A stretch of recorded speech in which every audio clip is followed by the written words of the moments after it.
सुवास तर आहे ना भन्नाट असा सगळ्या घरात दरवळलेला आहे. म्हणजे शेजारी तुम्हाला विचारतील तुम्ही आज काय रेसिपी करताय किंवा कुठला मसाला बनवताय, इतका छान असा वास आहे ना हा दरवळत आहे. हा मसाला आहे ना आता जवळजवळ आहे ना 20 वर्ष झालं मी करते, त्याच्यामुळे मला ना छान असा ह्याचा अनुभव आहे.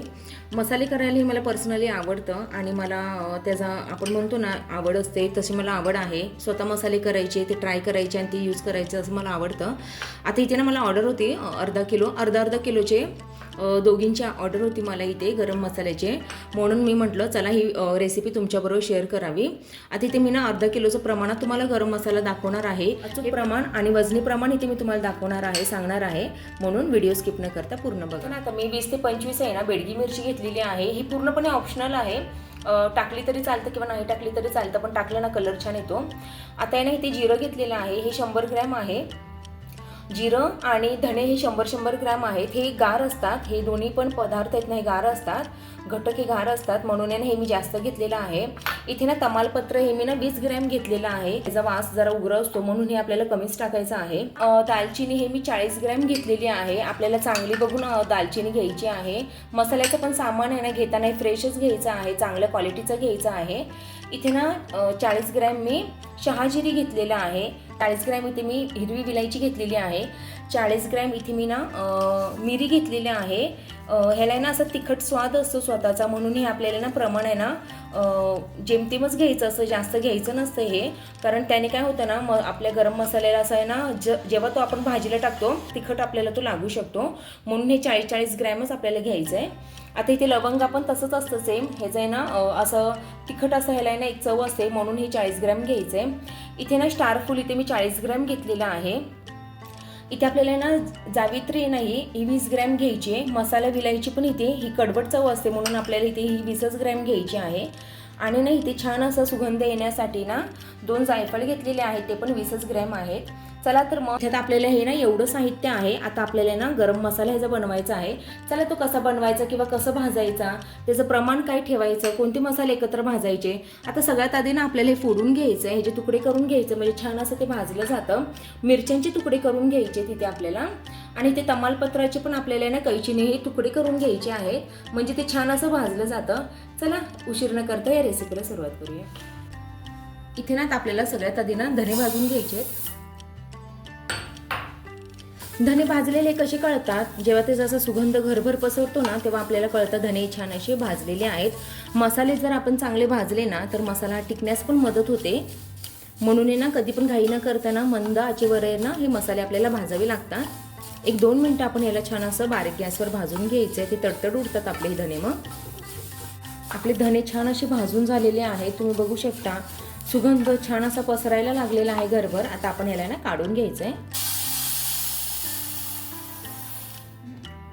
आता इथे ना आपल्याला जिरं भाजून घ्यायचं आहे. जिरं आणि शहाजिरे ना हे सेम असे आकाराचे असतात, म्हणून ते आपल्याला असे एकदमच भाजायचे आहेत.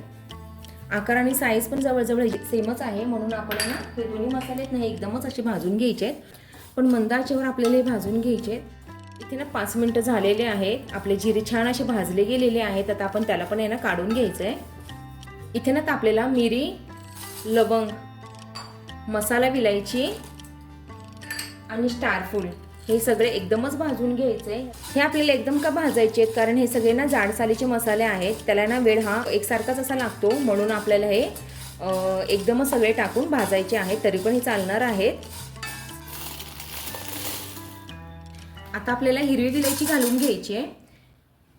तुम्ही बघू शकता क्वालिटी पण छानच आहे. कुठल्या पण आपण जेव्हा कोणता पण मसाला करायचा असला ना तर त्याची ना आपण क्वालिटी बघून छान आणायचं आहे, कारण मार्केटमध्ये पण आता भेसळ भरपूर आहे.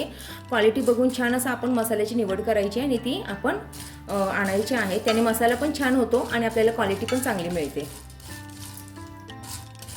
1-2 मिनटं आपण ह्याला भाजून घेऊया, म्हणजे मिक्सरमध्ये छान असं ह्याचं सालीसकट हे बारीक होऊन जातं. पण आपल्याला हे भाजायची नाही आहे. जायफळचा एक स्वतःचा सुगंध छान असतो, स्ट्रॉंग असतो सुगंध तो. आपल्याला जायफळ आहे ना ही अशीच मसाल्यांबरोबर बारीक करून घ्यायची, ती नाही भाजायची आपल्याला.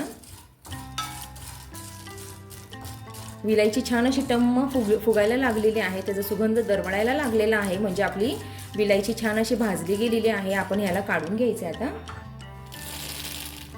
आता आहे ना आपल्याला तमालपत्र भाजून घ्यायचे. तमालपत्र आहेत ना हे मी कैचीने अशी कापून घेतलेले आहेत, म्हणजे ना भांड्यात टाकलं ना त्याला जागा पुरते आणि छान अशी ते आपल्याला ना एकसारखे भाजता येतात, म्हणून असं कापून घ्यायचे आपल्याला. आणि जी बेडगी मिरची ना ती पण मी कट करून घेतलेली आहे. छान असे आपले तमालपत्रे भाजले गेलेले आहेत, आपण ह्याला काढून घ्यायचे. आता ही बेडगी मिरची ना ही पण मी कट करून घेतलेली आहे, म्हणजे ती छान अशी क्रिस्पी होईल लवकर म्हणून. आता ह्याला पण आपल्याला 1-2 मिनिटं भाजून घ्यायचंय. ही ना बेडगी मिरची घालणं पूर्णपणे ऑप्शनल आहे, पण आहे ना कलर छान येतो आणि चव पण छान लागते ह्याची ह्या मसाल्यामध्ये. आपण ह्याला भाजून घ्यायचंय, छान असं कुरकुरीत होईपर्यंत भाजायचंय. भाजल्याने ना मसाले टिकण्यास मदत होते, त्याचं मॉइश्चर कमी होतं आणि मसाले टिकण्यास मदत होते. आणि जे पण धूळ किंवा कशाची अशी जंतू असतात ना ते पण भाजल्यामुळे नष्ट होतात, म्हणून ही प्रोसेस करणं खूपच गरजेचे असते. जेव्हा आपण बाहेरचा विकतचा मसाला खातो ना तो कसा तरी केलेला असतो, म्हणजे तो व्यवस्थित विकायचा म्हणून व्यवस्थित केला जात नाही, त्याच्यामुळे त्याची चव त्याचा रंग हा अजिबात चांगला नसतो, किंवा तो आपण जरी घरी आणला स्टोर केला तरी त्याला लवकर बुरशी चढते. म्हणून आहे ना कोणतेही मसाले ना मला वाटतं जे आपण आहे ना 6-6 महिने वर्ष खाणार आहोत ते घरी करायला काय हरकत आहे. इथे ना छान अशा आपल्या ना मिरच्या पण ह्या भाजलेल्या आहेत, छान अशा क्रिस्पी झालेल्या आहेत, तुम्ही बघू शकता. आता ह्याला आपण काढून घ्यायचं आहे. आता ना आपल्याला दालचिनी भाजून घ्यायची आहे. दालचिनीची मी तुम्ही बघू शकता असे तुकडे करून घेतलेले आहेत, म्हणजे ना ते आतपर्यंत छान अशी भाजली जाते. 1-2 मिनिटं आपण ह्याला भाजायची आहे. ह्याला ना स्वतःच असं ना स्ट्रॉंग असा सुगंध असतो, छान असा सुगंध असतो. आणि ना दालचिनी ही आयुर्वेदिक पण आहे, घटक असा आहे. ते चहात जर दालचिनी वापरली ना तर त्याचा पण आपल्याला फायदा हा छान असा होतो. फॅट्स कमी करण्यासाठी त्याचा आपल्याला फायदा होतो. दालचिनी छान अशी आपली भाजून झालेली आहे. जावित्री ही भाजून घ्यायची आहे, किंवा जायपत्री पण ह्याला म्हणतात. हे आता आपल्याला भाजून घ्यायची आहे. हे ना जरा मी फुलं अशी तोडून घेते. गॅसची फ्लेम इथे मी बंद केलेली आहे. हे करपू शकतं कारण हे नाजूक असं फुल असतं, तर आपण हे ना ह्याला पण काढून घ्यायचं आहे. आपले ना मसाले छान असे भाजून झालेले आहेत. आपण ह्याला मिक्स करून घ्यायचं आहे आता. आणि गार झाल्यावर आपल्याला ह्याला ना मिक्सरमध्ये ह्याला आपल्याला बारीक करून घ्यायचं आहे.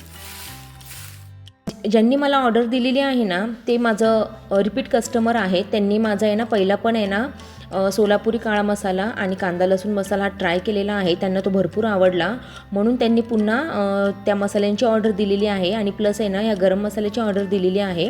तुम्हाला पण जर मसाले ऑर्डर करायचे असतील स्क्रीनवर आहे ना नंबर दिसेल, त्या नंबरवर तुम्ही कॉन्टॅक्ट करू शकता. आता नाही ते आपला मसाला गार झालेला आहे, पण नाही भाजताच गार झालेले आहेत. मी परातीत काढून ठेवले होते म्हणून गार झालेले आहेत. आता ना आपण हे थोडे घेऊन ना मिक्सरमध्ये छान असं ह्याला वाटून घेऊया. आता ना हा गार झालेला मसाला आहे ना आपल्याला थोडासा घालून घ्यायचा आहे आणि मिक्सरला बारीक करून घ्यायचा आहे. तुम्ही बघू शकता छान असा आपला बारीक झालेला आहे हा मसाला. तुम्हाला मी दाखवते. तरी पण आपल्याला एकदा ना चाळणीने चाळून घ्यायचा आहे. वास तर एकदम छान असा दरवळतोय घरात. आणि जे जाडजड राहतात ना काही कण ते आपल्याला परत मिक्सरमध्ये घालून आहे ना पुढच्या बॅचला ती बारीक करून घ्यायचं आहे आपल्याला. हे बघा चाळल्यामुळे जे असे मोठे कण असतात ना ते साईडला राहतात. आता हे आपल्याला परत आहे ना दुसऱ्या बॅचला टाकून हे बारीक करून घ्यायचं. इथे ना आपलं हे ना थोडंसं असं जाडसर सगळ्या शेवटी हे राहिलेलं आहे. बाकीचा मसाला तुम्ही बघू शकता. छान असं हे आपला गरम मसाला रेडी झालेला आहे. आता ना आपण ह्याला असं एकजीव करून घ्यायचं आहे. आणि नाही तुम्हाला मी ना ट्रिक सांगते. हा आहे ना गरम मसाला आपला तयार झालेला आहे ना तो असा एकजीव करून आहे ना आपल्याला पुन्हा एकदा मिक्सरला लावून घ्यायचा आहे, म्हणजे तो अजून एकदा एकजीव होण्यास मदत होते आणि छान असं एकसारखा मिसळला जातो मसाला. आता हे थोडं घेऊन आहे ना आपल्याला पुन्हा एकदा मिक्सरला ह्याला लावून घ्यायचं आहे. आता हा मसाला चाळायची गरज नाही आहे आपल्याला. हा पुन्हा एकदा थोडा घेऊन लावून घ्यायचा आहे मिक्सरला, म्हणजे एकजीव छान असा होतो. सगळा मसाला आपण एकदा पुन्हा असा मिक्सरला लावून घ्यायचा आहे. तुम्ही बघू शकता डबल बारीक केलं ना आपण मिक्सरमध्ये, म्हणून हे छान असं मिक्स झालेलं आहे. आणि छान असं हे जी बारीक अशी पावडर बनलेली आहे. सुवास तर आहे ना भन्नाट असा सगळ्या घरात दरवळलेला आहे. म्हणजे शेजारी तुम्हाला विचारतील तुम्ही आज काय रेसिपी करताय किंवा कुठला मसाला बनवताय, इतका छान असा वास आहे ना हा दरवळत आहे. आता किती भरतोय हे आपण बघूया. इथे ना एवढं जर साहित्य आपण घेतलं किंवा एवढं आपण गरम मसाले घेतले ना तर बरोबर हे अर्धा किलो इतका आपला हा मसाला हा भरतो.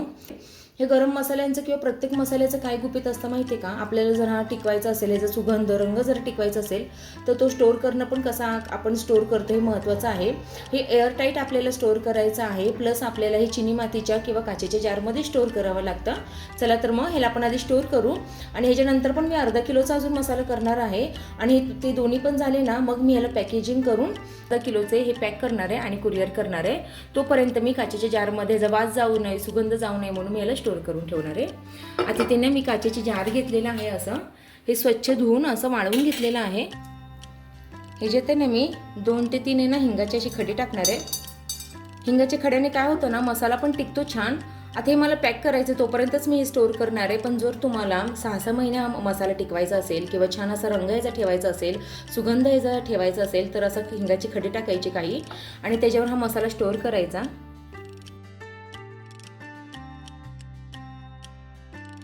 ही ना माझी अर्धा किलोची भरणी आहे. असा अर्धा किलोचं स्टोअर करायचा आणि आपल्याला जो वापरायचा आहे ना रोजच्या जेवणात मसाला तो थोडासा सेपरेट काढून ठेवायचा. सारखी भरणी ही उघडझाड करायची नाही आणि त्यात ना असे हिंगाचे खडे हे ठेवून द्यायचे. म्हणजे वास पण हा टिकतो आणि मसाला पण टिकण्यास मदत होते. अजिबात त्याला आळी काही लागत नाही. पावसाळा असला तरी पण लागत नाही. आता ना ह्याला आपण झाकण लावून एअरटाईट करून घ्यायचं आहे. ही तुम्हाला रेसिपी कशी वाटली, आवडली का? मग नक्की लाईक, शेअर आणि सबस्क्राईब करायला विसरू नका. चला तर मग पुन्हा भेटूया अशा एका छान आणि नवीन रेसिपीमध्ये. तोपर्यंत बाय.